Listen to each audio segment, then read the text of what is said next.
We are live. Hello, everybody. Welcome to this special edition of our weekly Wednesday job search Q&A. This one is all about how to crush your next and really any interview that you have coming up. For those of you who don't know us, my name is Katie. I'm a coach at Career Sprout. And this is our founder, Gaurav Villani. And at Career Sprout, we help folks land $200,000 to $500,000 plus tech jobs at a company that they really admire, really doing meaningful work. Hello, everyone. Welcome back. For those of you who are here for the first time, my name is Gaurav. As Katie mentioned, I founded Career Sprout way back in the day. And we do these calls every single Wednesday at 10 a.m. Pacific, 1 p.m. Eastern, where we dive deep on a certain aspect of the job search and break it down for you. And so today we're talking about how to get past the interviews and eventually make it to the offers. So with that said, we can get started. Oh, and by the way, if you are here live, please give us a like, a heart, or whatever. It really helps us with the algorithm. And also just let us know where you are tuning in from. And all right, with that, we can get started. Awesome. Yep. So as we mentioned, today is going to be all about the interview process. Gaurav, I think maybe what makes the most sense is for us to just start from the top with what is the prep work that somebody should do before even getting to the interview? What should somebody be ready for? Yeah, it depends on the interview. I think typically in the interview process, there's several stages, right? So the first stage is almost always with a recruiter or someone in talent acquisition, in-house or external.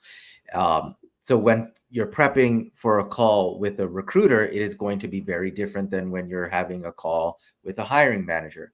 And then also there's going to be case studies, panel interviews, even some companies call bar raiser interviews where you're meeting with other senior leaders.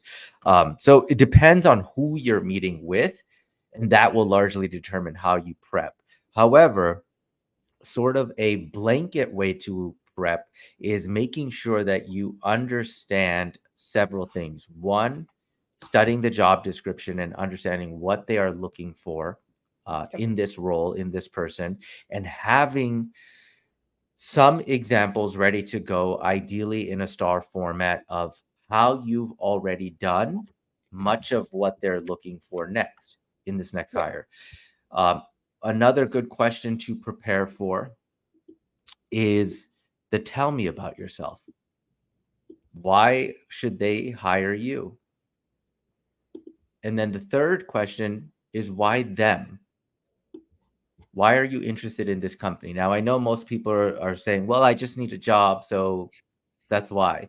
But that's not going to cut it in the interview. So there has to be a deeper reason for why you are interested in this position and specifically at their company. And then the fourth thing to prep for is this is more so if you're having a call with a recruiter, which is the compensation question, which they will ask, which is, tell me what you're looking for. What's your salary expectations? So those are really the four areas that you want to be prepping for. And now this is for the recruiter call, correct? Yeah, I mean, it's going to also matter for the other calls too. Okay, yes.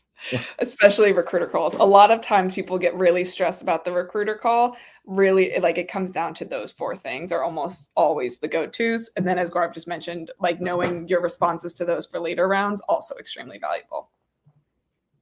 Yeah. So what do you think it's best if we start with some of the frameworks that we teach? Or do you want to jump into something else? No, I think what would be really helpful is because we have a couple of questions that came in beforehand about the interview. Oh, and we should have mentioned that for anybody who's watching live, we try to prioritize your questions. So if you have any questions about interviews or the job search, just drop them in the comments or send either of us a DM and we'll answer them live. But a lot of the questions that came in really, I think, could be answered with this idea, with the frameworks. I think specifically your Batman versus Superman. I'd love to make sure we touch on that and the difference between answering a question theoretically versus answering a question that demonstrates your expertise with something. So I would say maybe let's start with the Batman versus Superman. Okay. Do you want to talk about that, or you You want me got to it. talk about it? No, you Okay. got it. So so this framework that we use, as Katie mentioned, is called Batman versus Superman. And so let me set up the context first.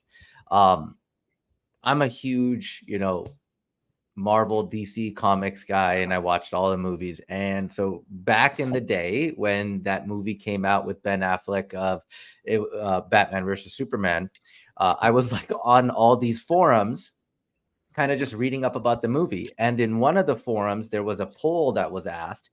And the question was simply, who do you like more, Batman or Superman?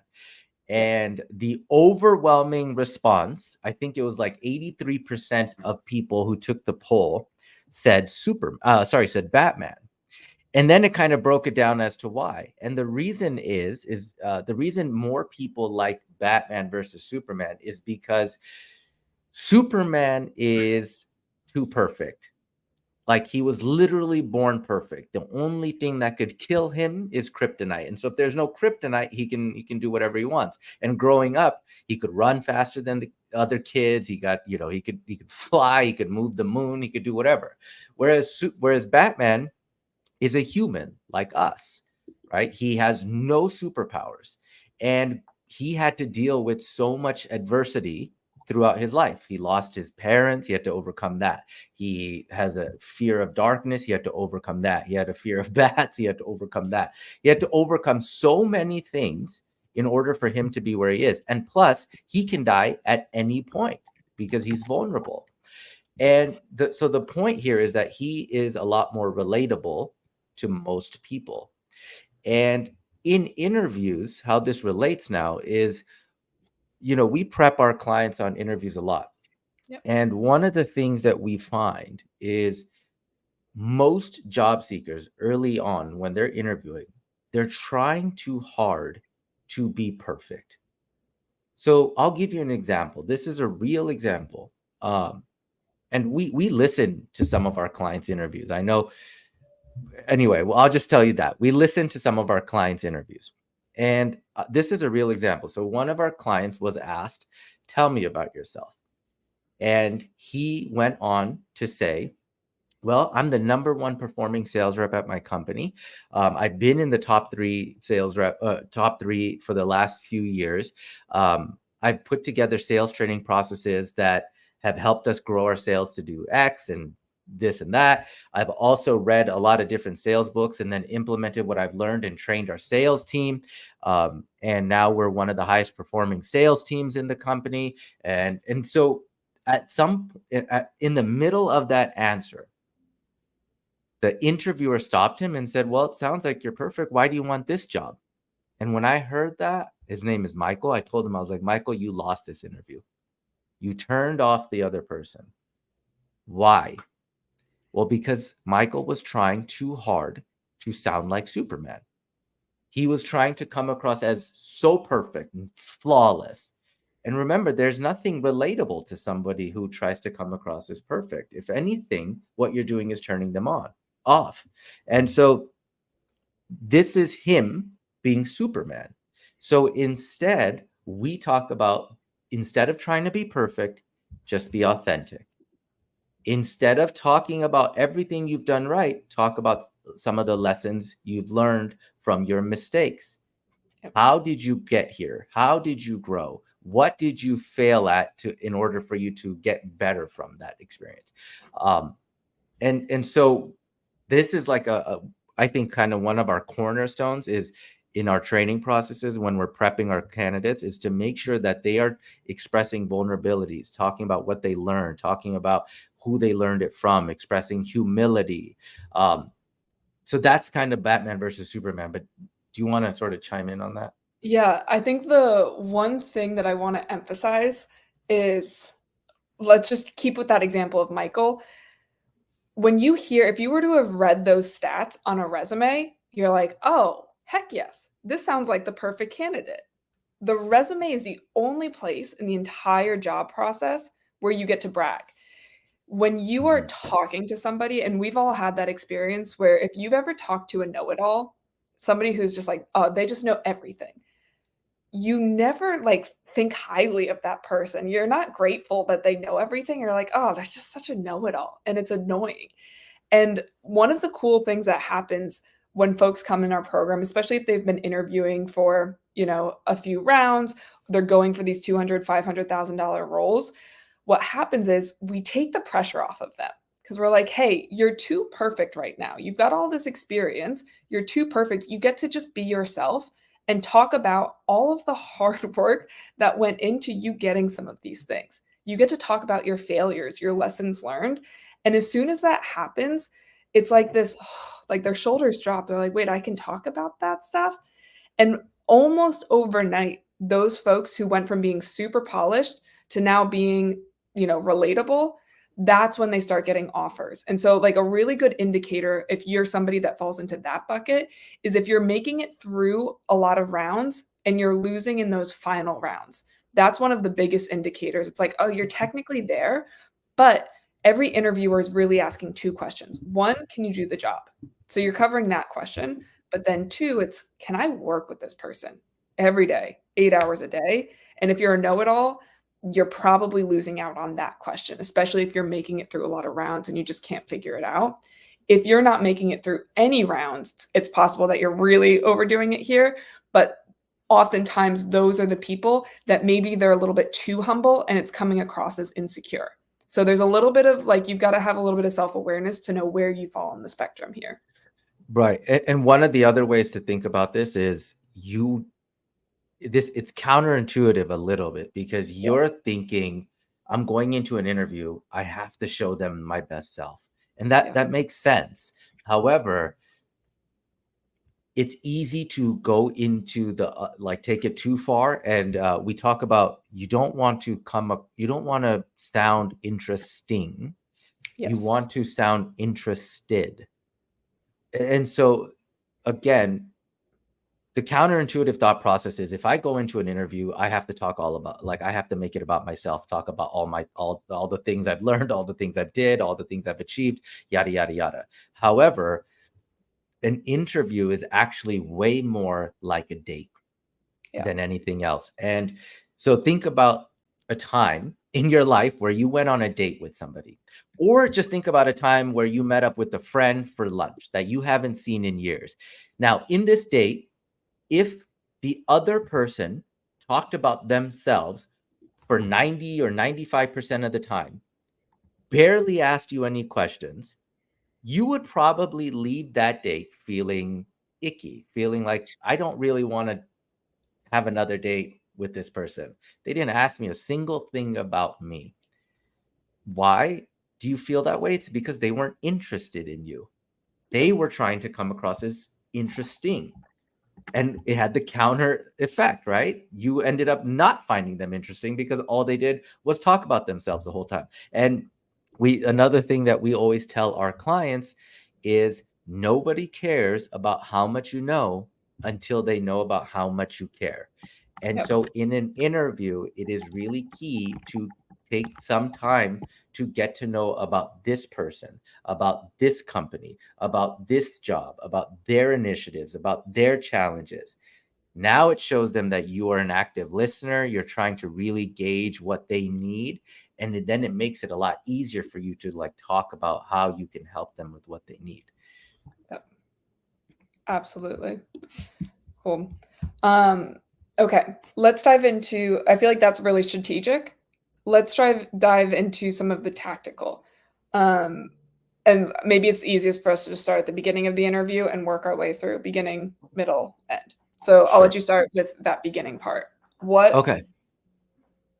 Go ahead. Oh, you take it. I was just going to say, what questions would you recommend? Or actually just starting with, I think most people are terrified of the idea of them starting asking questions, but this is something that we teach quite a bit, where it's like, the goal is for you to start the conversation and take a little bit of the reins here on the interview to guide and understand, get a lay of the land, essentially. Yeah. So typically what happens in interviews is you go in or the Zoom call starts and you'll exchange a few subtleties, like talk about the weather, talk about their day. How are you? How's your day going? And to be honest, you don't really care, do you? You don't care how the weather is. You don't care how they're actually doing. You want to jump right into the interview. And Yep. so one of the things we tell our clients is up front, take control of the conversation. And the most strategic question you can ask as soon as the interview starts is, and I'll say it the way we tell our clients. So we would say, if Katie was interviewing me and the Zoom call started today, I would say, Katie, thank you so much for making the time to meet with me today. I'm actually really excited to dive in and learn a little bit more about what you're looking for and share a little bit about how I might be able to help. But before we do, would it be okay if I just quickly asked, what was it about my background that made you want to meet with me today? Yep.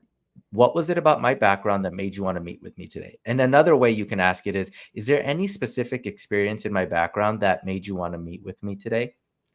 Yep. Why do we ask this question? Because it is like getting the answers to the test.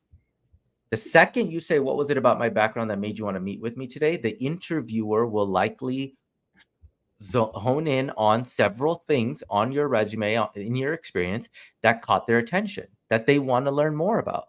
They'll say something like, well, one of the things we're dealing with right now is lack of organization. We are dealing with so many different projects, so many, balls in the air, and we're not able to kind of keep track of it. What I loved was that when you worked at Hulu, you were managing 7 different projects, and they seemed highly complex and strategic.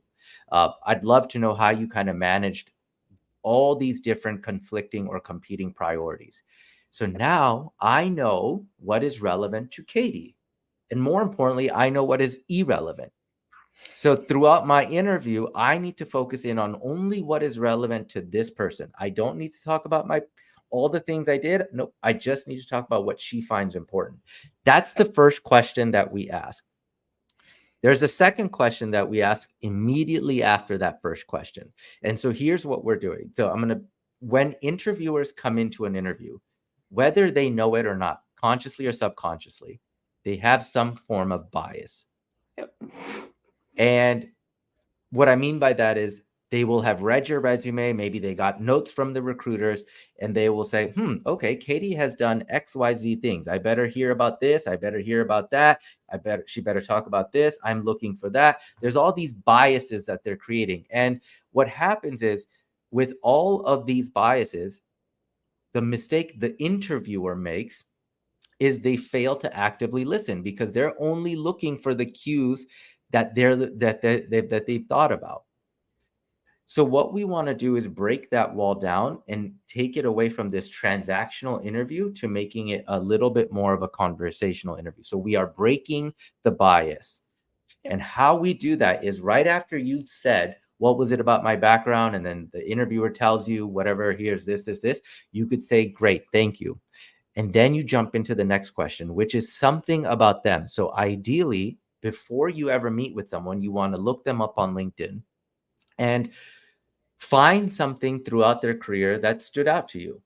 Could be that they played polo for their college. It could be that they went to a specific college. Could be that they were working in the apparel industry, and all of a sudden now they're in financial payments. That's so different. What's that like? So you take that little piece of information that stood out to you about them and ask them.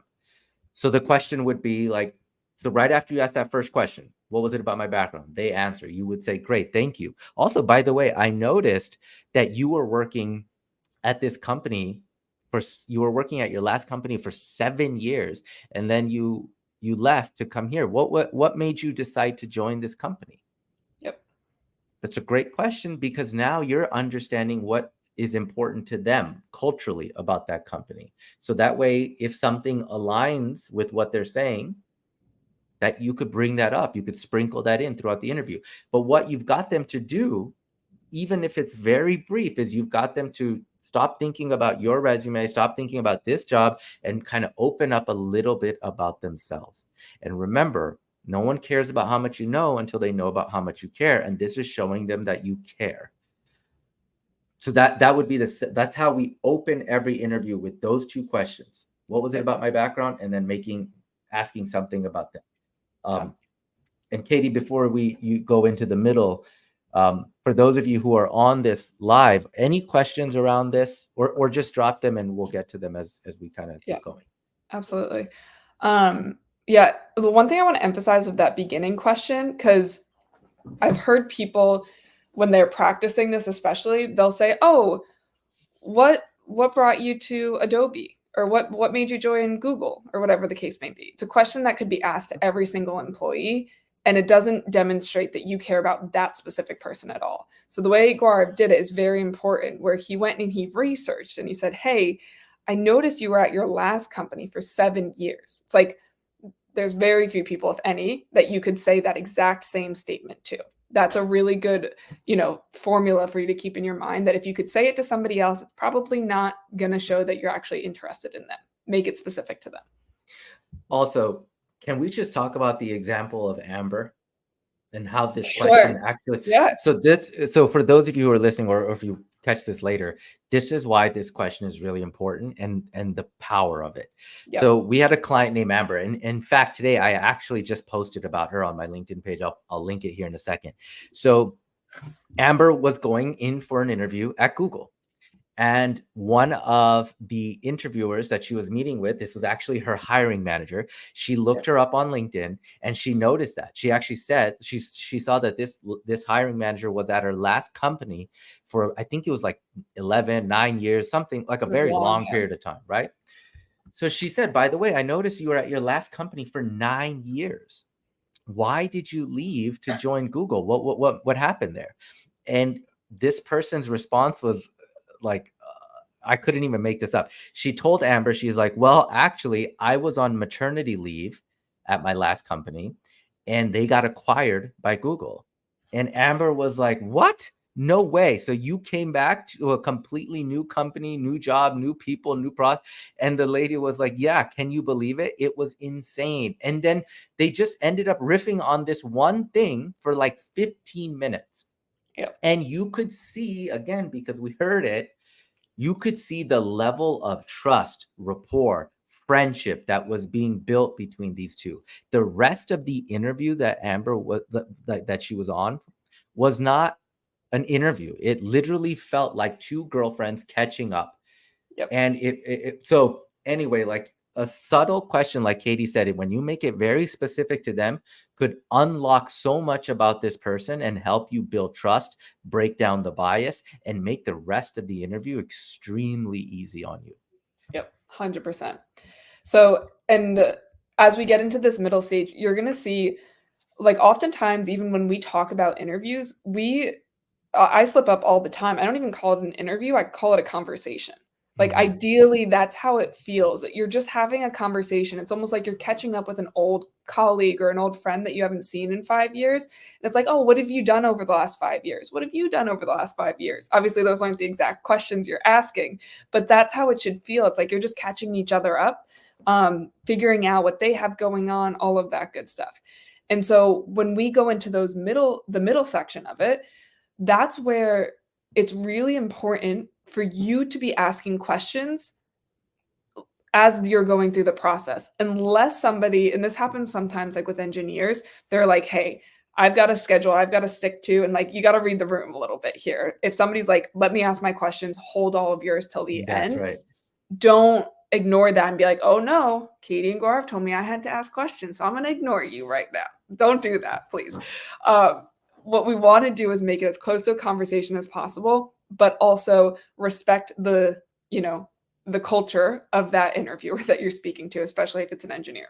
So as you're going through that middle section, they're going to ask you, common questions. Oftentimes, this is where you get into, tell me about a challenge you worked on. Tell me about a time you had to, translate a really complex technical thing to non-technical stakeholders, or product specific questions, program specific questions, customer success specific questions. Whatever that interviewer is, it's your opportunity to demonstrate that you not only have the experience to solve the exact problems that they're, trying to solve, but to demonstrate that you are happy, humble, hungry. Mm-hmm. And there's really specific things that our clients will do to do this, where, let's say, for example, somebody asks, "Hey, tell me about a time you had to deal with a really challenging, team member." Some people will go and be like, oh yes, like this happens all the time. I've become an expert at handling this. Like, I could handle any challenging team member. I'm great and I know how to do this. Like, don't worry. Again, that's Superman. You're a know-it-all. Versus somebody who is like, okay, tell me about a time you had to handle a challenging teammate. And somebody comes in and goes, oh man, you never like when this happens, but I'm so fortunate that really early on in my career, I had one of the greatest mentors in the world. And, he taught me something and then you go into how you handled. So you can go into a very specific example of how you have handled conflict using, the lesson that the mentor taught you, or demonstrating your high emotional intelligence, how you had empathy, all of that good stuff. Those little phrases about, oh my gosh, I was so fortunate that I had a mentor who taught me how to handle this, or I was so fortunate for my team. I was so fortunate that I had this opportunity. Don't get me wrong, I was terrified when I first got the opportunity, but I'm so grateful now looking back on it. Those little phrases before you go into your examples, before you go into your responses, make it so much easier for your interviewer to relate to you, because nobody is perfect. Nobody is going into a lot of these like scenarios as the bee's knees. And if they are, probably a narcissist, probably have ego, or they're like a psychopath. You don't want any of those tendencies showing up in your interviews. Gaurav, is there anything that you want to add to that? No, but I mean, this kind of is a good time to talk about framework number 2, which is anchoring your responses with vulnerability. Yes. So framework number 1, Batman, Superman. Framework number 2, anchoring your responses with vulnerability. So as Katie just talked about, in the middle part of the interview, right? So we covered the beginning, now we're in the middle. The middle is all behavioral, situational, and potentially technical questions. So yep. How would you handle this? Tell me about a time when. These are behavioral, situational questions. So when someone says, tell me about a time, or not that, if someone says, Ben, how would you manage all these conflicting priorities, or how would you work with different stakeholders who all have conflicting priorities? Katie's response is very much Superman, right? Which is, well, this is something I'm perfect at now, or I'm so good at, or I've gotten really good at, whatever. It's talking about you. So when you anchor with vulnerability, it allows you to build empathy and sympathy. So a better response would be, that's a great question. And I'm not sure if I've perfected this at all yet. I've had to deal with this a lot throughout my career. But I'll share with you a little bit about what I learned from this incredible mentor that I worked with over the years, and what he taught me was blah, blah, blah, blah, blah. And now so what Katie just said, she anchored that whole answer with vulnerability. So what you're doing is you're under delivering, or sorry, you're under, what's the word? Yeah, you're under promising and over delivering. So as you go through it, by the way, the framework we use in between when you're responding to questions is DLA, which is here's what I did, here's what I learned, and here's what we achieved. Again, when you say we, that demonstrates humility. And then you could say, does that help answer your question? And usually what we find when people anchor their responses with vulnerability is the interviewer will be like, no, that's actually really great. I ran into the same problems myself when I was coming up in my career. That's how you did this or that. So what you're doing is, again, you're further establishing rapport, empathy, sympathy, by anchoring with vulnerability. So it's something that you want to keep in mind. And another thing that we talk about, and I want Katie, I want you to talk about this, really, is the purpose of the interview is not to have a monologue. The purpose of the interview is to have a dialogue. And so one way to have a dialogue is by incorporating something we call feedback loops. So Katie, do you want to kind of share a little bit about that? I'll give it just a brief thing where Gaurav, I don't like, now we just naturally will do it. So if you go back and you listen to this replay, you'll hear when he ended his answer, he closed it off with a question. Does that answer your question? Or it may be something like, is that similar to how you would handle that here? Or I'm so curious, what would you do differently? I'm sure there's a better way to go about XYZ. When you close with those questions, what happens is you will become interested in the person, and the person that you're speaking to, you care about their opinion. That's what you're demonstrating to them. You want to know how they think through it and what it's like at this company. And this is something that I think is a little bit nuanced that people, they hear on LinkedIn somebody say, you're interviewing the company just as much as they're interviewing you. And then they take that as free license to be a jerk and, grill their interviewer, and like the same way that they get grilled in interviews. That's not what that means. It means you want to understand, well, how did they handle conflict? What's their management style? Right? Like every question that they're asking you is most likely because that's a big part of the role that you're going to be doing. Those are the types of problems that you're going to be solving. So you want to know, like, well, what's it like here? Essentially, if I'm going to step in. So a good hack for that to know, well, which questions should I ask, is we like to tell people, go into this conversation, go into this interview as though you already have the job and you're actually just getting onboarded right now. You're going through your onboarding training. What questions would you need to ask during that onboarding training to know whether or not you're going to be doing a good job in this role, to know how things actually are there? If you go in with that mindset, it makes it a lot easier for you to ask questions. And there's also like a little subtle confidence that comes in there where you're not as nervous, and you'll show up a little bit differently. But those feedback loop questions, man, even if somebody has said to you, save all your questions till the end, you can sneak those in. And even like in that example, I'd be like, oh man, like that's one of the questions, like I'll hold it till the end, but I'm so curious to hear how you guys would handle something like that here. And then a funny thing happens because you've respected them and what they said. They'll be like, okay, and you can ask that at the end, or they'll dive right into it and be like, oh man, like actually that's very similar to how we would do it. I just dealt with this last week. And again, you break down that wall and you have a conversation, you have a dialogue versus you just going on a monologue for 20 minutes. Great. Yeah, that's perfect. Do you want to talk now about practical application versus theory? Yes. Because that works a lot in the middle part of the interview. Yes. And I know we're coming up on time here, so I'm going to try to condense this. If you guys have follow-up questions, just let us know. One of the best things that you can do is not go theoretical unless they are giving you a specific case study question where it's like, hey, we're trying to decide you get free shipping if you buy $99 worth of product. We're trying to decide if you should get free shipping at $50. It's like, if they ask you something really specific like that, like how would you go about figuring that out? Then you can talk theoretical and be like, oh, this reminds me of a time I did this. What I would do first is blah, blah, blah.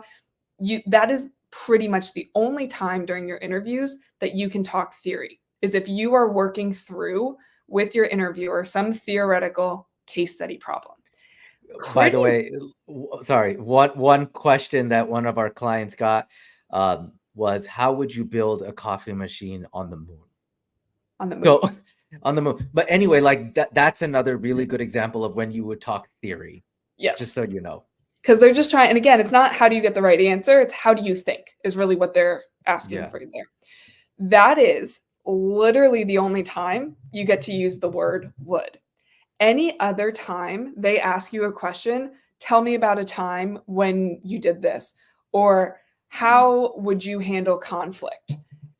Even if they use how would you handle conflict, you most likely have already handled conflict. So don't talk about what you would theoretically do. You bring it back to what you actually did. And going back to Gaurav's framework, the DLA, here's what I did, here's what I learned, and then here's what we achieved because of those things. Very, very important that I did, I learned, we achieved. And so when you are talking about what it is that you actually did, if you don't say what you actually did and you talk about what you would theoretically do, what happens is in that person's brain, they think, yeah, they've read a lot of textbooks, they got their MBA, they're super smart, but we need somebody who's been there, done that. Even if you have been there, done that, as soon as you use the word would, what triggers in that person's brain is like, shoot, okay, they haven't done that before. They're not experienced in that. It's such a subtle nuance there, but it's so, so important. So that's where we'll actually have people bring in a specific example of what they actually did. One example, that's all. You don't need to talk about, 5 in a row. Just one example of when they actually did that thing that they're asking the question about. Yeah. So it's never here's what I do. It's always here's what I did. Yes. Yeah, I'm glad you brought that up. That is one of those like make or break sometimes with interviews. Yeah. Okay. It's 10:38. We've been talking for 38 minutes. Let's do a quick recap. The 3 frameworks that we covered were Batman versus Superman, meaning Superman is, you don't want to be him in an interview because he's too perfect. Batman is the person that is a human. There's a lot to relate with this person. Expressing vulnerability, talking about what you learned. It's okay to mention failure so long as you back up the failure with what you learned from it and how you got better from it. The second framework we covered was anchoring your responses with vulnerability. So anchor with vulnerability. So again, this goes along with trying not to sound perfect, but trying just to sound vulnerable. The third framework that we literally just covered was practical application versus theory. And so the beginning of the interview, we always start with those 2 questions. What was it about my background that made you want to meet with me? Because that gives you the answers to the test. The second thing is asking them a specific question about them. Nothing too personal, but something that you're genuinely excited about, curious about, whatever. Why? Because this makes the conversation human. And now you actually have a conversation, a dialogue versus a monologue. Then comes the middle part of the interview, which is all behavioral, technical, situational questions. And in this part, we either use the STAR framework or we use the DLA, which is here's what I did, here's what I learned, here's what I achieved. And we incorporate something extremely important to continue to make this whole thing conversational, which is incorporate feedback loops, which is asking questions after you've given a response to keep it going, to show them that you're interested in them. And now we're going to cover, we have time for this, I think. We're going to cover how to close the interview. And I know we're covering this whole thing at a very high level. It is really hard. There's a lot of little subtle nuances to the interview process, very psychological. Remember this. But hopefully this framework sort of allows you to understand how to execute the interview better, what areas you could improve on, etc. And if you anybody watching this live or anybody who watches the recording, if you want to learn a little bit more about how we prep for interviews or want to learn about what we teach our clients, you're more than welcome to book a call. I'll drop the link here, or Katie can drop the link. But now we're going to talk about how do you close the interview with a bang. Yeah. Well, I'll let you take that while I grab your link. Okay. So there's 2 questions you always want to ask as you feel the interview is coming to an end. So the middle part is now over. The behavioral questions are over. The situational questions are over. So rather than just ending the interview, the second to last question that you want to ask, this will really impress the interviewer, is, hey, before we wrap up, would it be okay if I quickly recapped what I think you're looking for in this person? The question is, would it be okay if I quickly recapped what I think you're looking for in this person? And in the history of history, they will always say yes. Unless they're out of time. Unless they're out of time, yeah. So now, when if they say yes, which they almost always do, the caveat here is you don't want to regurgitate what is on the job description. You want to regurgitate the pain points that they're feeling, the initiatives they're trying to solve for, and how you would potentially help with that. So you'd say, great. So what I think you're looking for is somebody to first and foremost come in and help with organization, right? So you're looking for somebody to come in, help create project artifacts, project documents, make sense of the Asana board, manage Jira, hold Scrum meetings, right? So that way we can move the projects across the finish line a lot more effectively. Yes? Right. And also what you're looking for is somebody that can do a better job of gathering requirements, because right now they're all over the place, and then translate those requirements to the engineering team and the product team and the UX team. Is that right? Great. Okay. And then the other thing, so what you're doing is just regurgitating their pain points This is way different than just saying what's on the job description, because what it shows them is that you're actively listening, plus you're incorporating the solution. So it's not just the pain they're feeling, it's the pain plus the solution. So they're seeing how you would act in the actual job. So the second to last question is always, is it okay if I recap what I think you're looking for in this person? All right. Now comes the final question, and this one is powerful. So after you've done the recap, you would say, so then based on that recap, I have to ask, do you have any concerns about my ability to step into this role and be effective?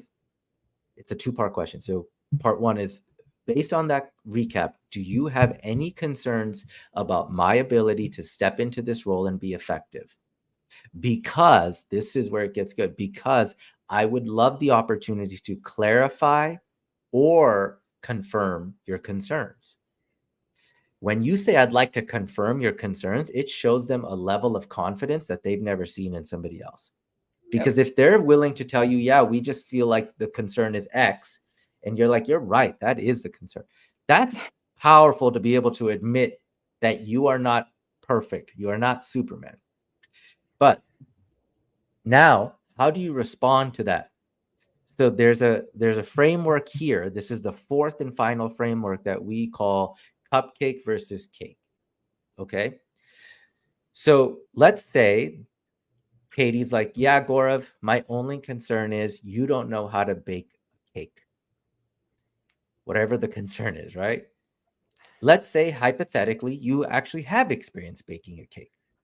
What you would not say is, oh, no, I actually have experience baking a cake. Because the second you say, oh, no, I have, what you've done. So we call this deflecting versus absorbing. If I say, no, I am now deflecting what Katie's concern is, as if I don't even care, and trying to sell her again on the fact that I can. What is actually happening in Katie's mind is the wall that you just worked so hard to break is now coming right back, because she will think, okay, here comes some nonsense sales pitch. He's going to try to whatever. So instead of saying, oh, no, I have experience baking a cake, you would actually absorb the concern. And how we do that is by saying, that's my fault. I should have done a better job of clarifying that. I actually have experience baking a cake. In fact, at my last company, that was one of my primary responsibilities, was to bake a cake. And here's what I baked, blah, blah, blah, blah, blah, blah, blah, blah, blah, right? And I would make sure that, I apply that here. Hopefully that clarifies your concern. So that's if you have experience doing the thing they think you don't have experience doing. Remember, we're focusing on absorbing their concern, not deflecting it. But let's say Katie's right. I actually don't have any experience baking a cake. Do you have experience baking cakes? I don't have experience. I don't have experience baking anything. Good to know. So in this scenario, if the concern is valid, where I don't have any experience baking a cake, most people will default to, oh, no, but I think I can learn how to bake a cake. Or, no, but I can pick that up. I'm a quick learner. I'm a quick learner, right? We don't want to do that either, because what did we just do? We deflected Katie's concern. Instead, we would absorb it. And what we would say is, you know what? You're actually right. I don't have any experience baking cakes. However, when I was at my last company, I was one of the responsibilities there was to bake cupcakes. And when I started there, I had no knowledge, experience baking cupcakes either. So what I did was every single night I would go home and watch YouTube videos on different recipes and test those recipes and learn how to bake cupcakes. I would also come in every single day and stay a little bit late and sit next to some of our other bakers who were baking cupcakes at such a high level. And so every night I would just be testing what I learned from sitting next to bakers and watching what I was watching on YouTube and studying different recipes. And I kid you not, for the first 3 months or so, my cupcakes weren't that good. And then, but I just, kept perfecting it. I got more input from the bakers and kept trying different things. And by the 5th month, I had one of the top 5 selling cupcakes at the company. But by the end of the year, my red velvet cupcake was the #1 selling cupcake in the company. And I would take that same approach here and make sure that, I learn how to bake a cake, test different YouTube recipes, and sit next to your bakers just to make sure I'm picking up as fast as I can. Yep. Hopefully that kind of alleviates a little bit of your concern. Would that work here, you think? Yep. So Feedback. again, feedback loop. We've absorbed the concern. We didn't deflect it. And what we did, if the concern is valid, is we redirected their negative thought to a positive experience. So redirecting negative thoughts to positive experiences to wrap the interview. That's how we close the interview. Yep. Did I miss anything, Caitlin? No, I think that covers everything that was on the list, and actually ended up covering all the questions that came in. One that we didn't cover, and actually I can just share my screen really quick to answer this. Folks asked what are common questions that they should have prepared. So I will just share my screen really quick. This is actually a new, something new that we just built for our clients. I think you should be able to see this before we hop off. Whenever you're prepping for an interview, I'm just going to go to the common questions here so that you can just take a screenshot. I would just make sure at the very least you have these really solid answers to these common questions. And then the other thing that I would do, we always make sure folks do, is they have answers to role specific questions. So like if you're looking at product roles, there's only, a dozen or so questions that keep coming up over and over again. Make sure you have good responses to those. The other thing that we do is we always have our clients study the job description. So based on the job description and or your conversations with the recruiter, what questions do you think they are going to ask? So those 3 things I would just make sure to answer that question that came in before about what are the common questions. If you spend time practicing in those 3 buckets, you should be golden. Awesome. All right, y'all. That's a wrap for today's Q&A. For all the 8 people who are on live, we appreciate you being here and staying with us the whole time. If you have any questions, just let us know. Message myself or Katie, DM us, connect with us on LinkedIn, follow us. And for any of you who want to do a deeper dive on interview prepping and learning a little bit more about our program, you can always use the link in here to book a call with one of us. Cool. All right. We'll see you guys next week. Thanks.